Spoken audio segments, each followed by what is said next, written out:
Il y a Einstein qui dit que la gravitation des planètes, c'est une courbure de l'espace-temps, mais il y a toujours des doutes. Donc il y a toujours des liens entre la science et quelque chose d'autre.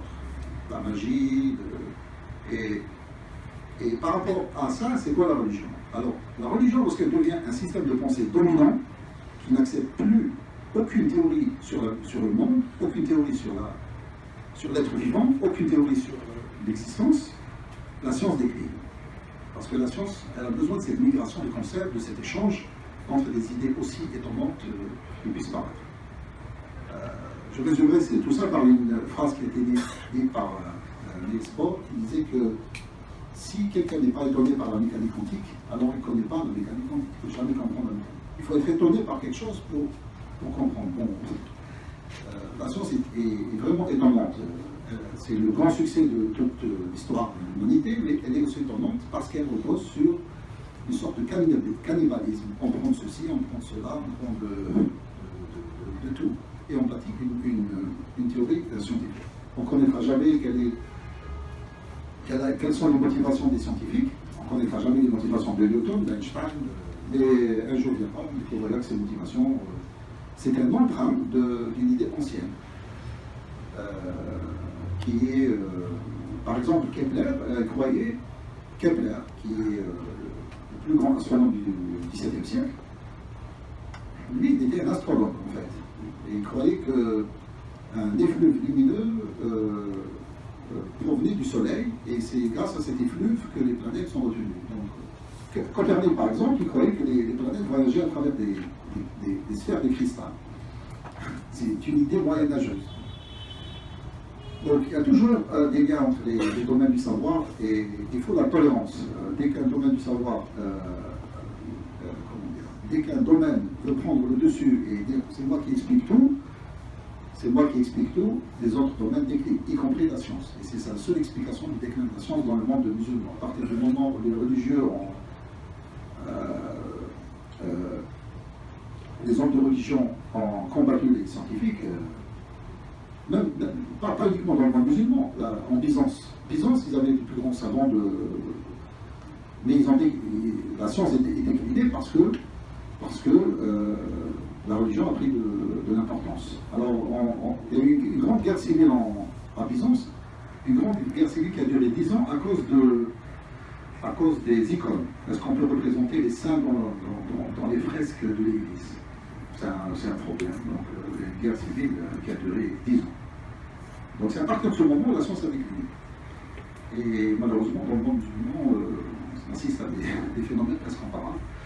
Et ce qui provoque un peu le déclin des idées scientifiques. Donc la science, pour résumer, c'est la liberté de penser, c'est la transmigration des concepts, des propositions, et c'est pas uniquement la rationalité ou des idées fixes, enfin des méthodes rationnelles. Enfin, il ne faut pas avoir un parti pris ou une idée préconçue de quelque chose pour comprendre cette chose. La science est un processus très complexe. Il faut comprendre en acceptant toutes les idées qui sont données, mais en ayant aussi un sens critique. Il faut toujours réfléchir par nous-mêmes de ce que sont les choses pour pouvoir découvrir certaines choses. Einstein, c'était un jeune étudiant comme ça qui a commencé à voyer les horloges à Genève, commencer à se poser des questions, et puis la théorie de la relativité est née. C'est la curiosité, l'esprit critique, la tolérance et l'expérience. Il faut expérimenter pour avancer. Je vous remercie.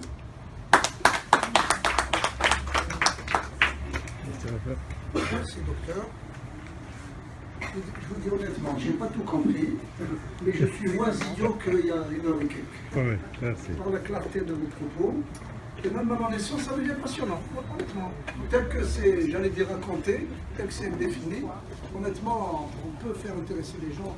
Maintenant, ma question, elle est bête. Dans le monde arabo-musulman actuellement, la recherche scientifique, pratiquement, elle est au niveau zéro. C'est dû à l'omniprésence de la religion ou quel est l'autre facteur qui explique ça? Je m'excuse, c'est une question que...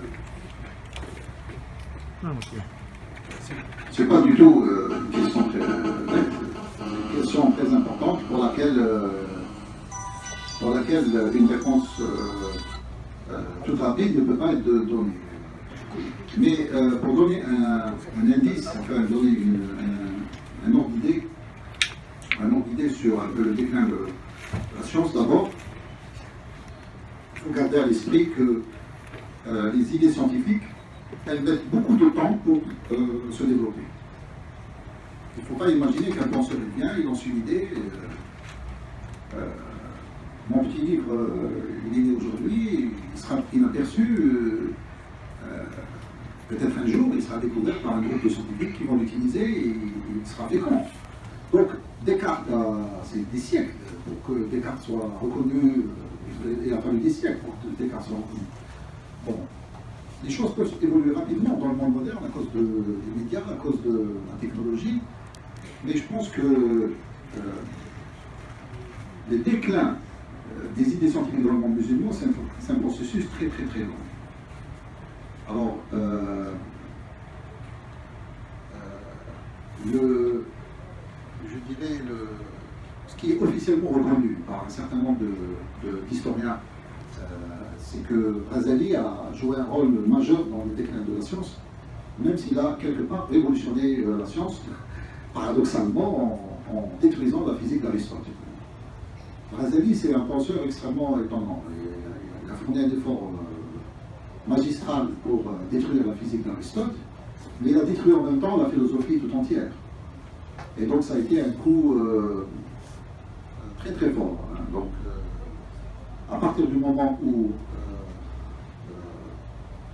mais alors, il faut dire aussi qu'Al-Razali a